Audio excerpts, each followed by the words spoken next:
What's up guys, and welcome back to the channel. I'm going to be showing you how to fertilize avocado trees. So if you like gardening, videos, subscribe. Alright guys, so I have 7 avocados. Let me show you which ones they are. This one is a seed grown avocado. This one is a grafted, I believe, bacon avocado. These two are Haas avocados, and they're grafted onto very cold hardy rootstock. So these two, and these two are dwarf avocados. I believe this is the Gwen and this is the little Cotto avocado. So I'm going to show you how to fertilize them. Okay guys, so I have all my fertilizers here. The first one is worm castings. This is literally just worm poop. The other thing you're going to need is bone meal. You're going to need blood meal, and you're going to need just an all-purpose fertilizer. This is a 344. You're gonna need some potting mix and compost. Alright guys, so the first thing you want to do is get yourself a little shovel and start applying your fertilizer. This is the worm castings.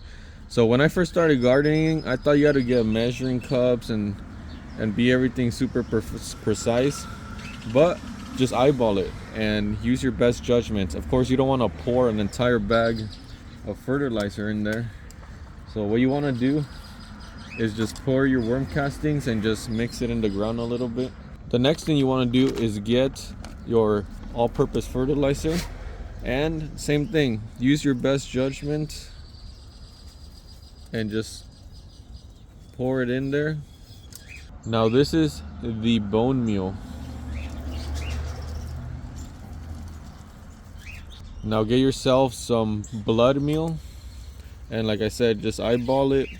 And of course, you don't want to throw the entire bag in there, but you also don't want to put too little drops, so that should be good enough.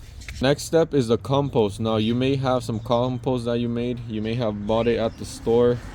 You want to actually be pretty generous with this compost, so I'm gonna go ahead and put a layer all the way around. As you can see, I dumped the whole bag, or not the whole bag, but I dumped a lot of in there. And this one you probably want to put an inch of compost.